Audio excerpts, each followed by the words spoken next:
Elle aime qu'on l'appelle raccommodeuse de faïence. Selon le terme traditionnel, Véronique Striby est une vraie restauratrice qui soigne les faïences, les émaux, les porcelaines. Un métier qu'elle exerce avec passion et déontologie. Francis Gérardin, Olivier Bouillon. Elle a d'abord posé une pâte spéciale à base de faïence et de colle sur les 4 petites écailles qui l'abîmaient.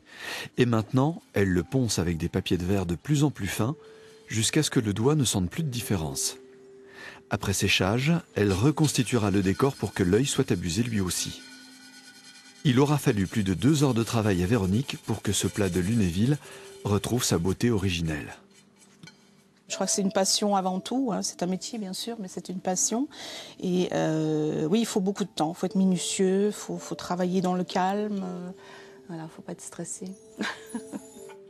Afin de ne pas risquer de l'être, la raccommodeuse de faïence s'est installée un petit atelier douillet, place Saint-Antoine, l'adresse idéale pour aider ses clients à retrouver la jeunesse perdue de leurs objets préférés, quels qu'ils soient.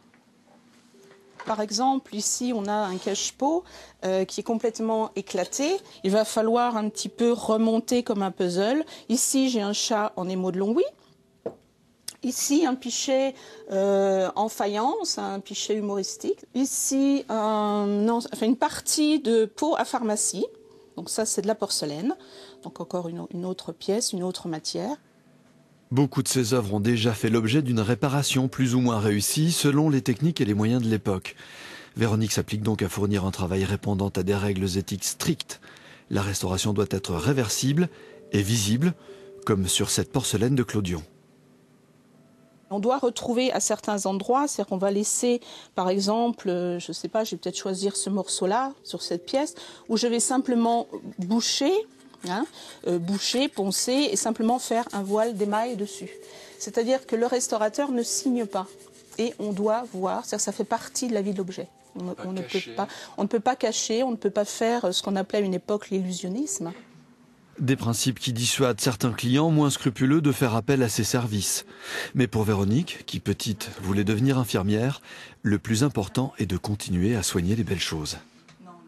L'arrivée d'un nouvel objet, c'est toujours un grand bonheur, je dirais, parce que c'est vrai que c'est toujours la surprise et puis c'est un nouveau défi à relever.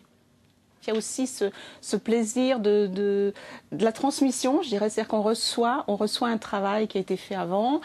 On va donner notre partie sur la pièce et ça va être retransmis après à d'autres générations et ça c'est fabuleux. Depuis 2 ans que l'atelier est ouvert, l'ouvrage ne manque pas. Mais Véronique prend soin de garder du temps pour ses propres créations. Elle aime travailler le chamoté au gré de son imagination.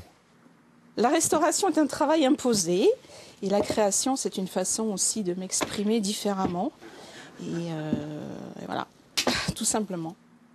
Des œuvres qui petit à petit trouvent leur public sur les salons où Véronique les expose, avant qu'un jour l'une de ces pièces se retrouve peut-être entre les mains d'un autre restaurateur.